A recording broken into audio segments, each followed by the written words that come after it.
La guerre des rivales, l'histoire de Candy et Tayana. Candy, une jeune femme nigériane de 25 ans à la beauté éclatante, vivait avec sa mère dans une petite maison au toit de tôle. Sa vie était un équilibre précaire entre les rêves d'ascension sociale et la dure réalité de son quotidien de serveuse au maquis du soleil. Sa beauté, souvent comparée à celle des stars, était à la fois sa bénédiction et son fardeau. Les clients, majoritairement des hommes, affluaient pour la voir, lui laissant des pourboires généreux accompagnés de propositions souvent maladroites. Candy les éconduisait avec un sourire poli, mais ferme. « Ils ne peuvent pas m'emmener où je veux aller », pensait-elle en rangeant les billets dans la poche secrète de son uniforme. Le conflit avec Madame Adélaïde, la propriétaire acariâtre du restaurant, était inévitable. Un soir, après qu'un homme d'affaires lui eut glissé un rouleau de billets pour son sourire, la patronne explosa. « Candy !»« Mon bureau, tout de suite », aboya-t-elle. Une fois la porte fermée, les doigts osseux de Madame Adélaïde se tendirent. Les pourboires font partie du chiffre. Donne. Mais madame, c'est un cadeau personnel. Personnel? Ici, rien n'est personnel. Sans mon restaurant, tu ne les aurais pas eus. C'est la dernière fois que je te le demande. Le lendemain, une altercation encore plus violente éclata.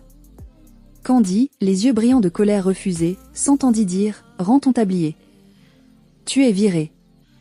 Le retour à la maison fut un calvaire.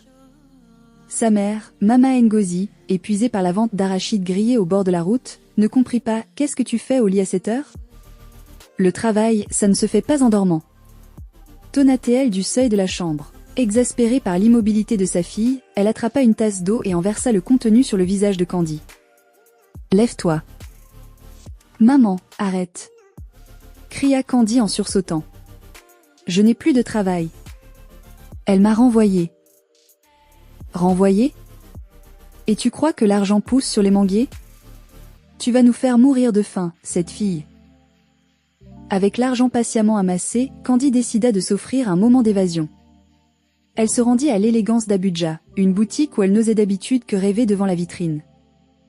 À l'intérieur, l'air était climatisé, le parquet brillant. Elle caressa timidement la soie d'une robe. L'étiquette la fit frémir, 75 000 Naira. Le montant d'une vie. Pourtant, prise d'une audace soudaine, elle demanda à essayer quelques pièces. Vêtue d'une robe moulante vert émeraude, elle se regarda dans le miroir. Pour la première fois, elle ne se voyait plus comme Candy la serveuse, mais comme une autre femme, une femme qui appartenait à ce monde. Pendant ce temps, au téléphone, une voix impérieuse se faisait entendre. « Gérante ? C'est Tayana. Je suis en chemin avec Priska. Je veux la boutique vide, comme d'habitude. » Tayana, héritière d'une fortune minière, avait pour habitude de louer le luxe pour elle seule. La gérante, souriante au combiné, se tourna vers Candy, son sourire s'évaporant. « Je suis désolée, mademoiselle, mais vous devez partir. Vous êtes ici depuis un moment sans acheter. » Candy, le cœur serré, sentit la honte lui monter aux joues. « Je vais peut-être prendre cette robe. » « Non, mademoiselle. Il faut partir. Tout de suite. » La colère prit le dessus sur la gêne. « Pourquoi ? Parce que je ne suis pas assez riche pour vous ?» À cet instant, la porte s'ouvrit. Tayana fit son entrée, vêtue d'un tailleur-pantalon immaculé, suivie de Priska, tout aussi chic. Son regard glacial balaya la scène et se posa sur Candy, encore vêtue de la robe verte. La gérante s'empressa. « Madame Tayana, je suis navrée, cette jeune femme refuse. » Candy comprit tout d'un coup. La demande, la précipitation, tout était à cause de cette femme. L'humiliation fut cuisante. « Ah, c'est donc ça !» s'écria-t-elle, les larmes au bord des yeux. « Parce qu'elle est plus riche que moi, elle a le droit de me chasser comme un chien? Vous pouvez garder votre boutique pleine de mépris. » Elle se précipita dans la cabine, se rhabilla en vitesse et sortit sous le regard impassible de Tayana, qui ne daigna même pas prononcer un mot, comme si Candy était un insecte insignifiant. Le destin, cependant, aime les rencontres improbables.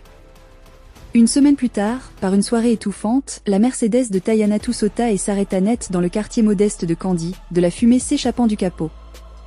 Tayana, perdue et impuissante, arpentait le trottoir en talons lorsqu'une silhouette s'approcha. « Bonsoir madame, vous avez un souci ?» C'était Candy, rentrant du marché. Dans la pénombre, elles ne se reconnurent pas tout de suite. Tayana, inhabituellement vulnérable, expliqua son problème. « Attendez, je vais chercher de l'eau pour le radiateur. » proposa Candy, pratique. Revenue avec un seau, elle aida Tayana à refroidir le moteur. C'est à la lueur du téléphone portable, alors qu'elle tendait le seau, que Tayana fixa son visage. Je pense t'avoir déjà vu.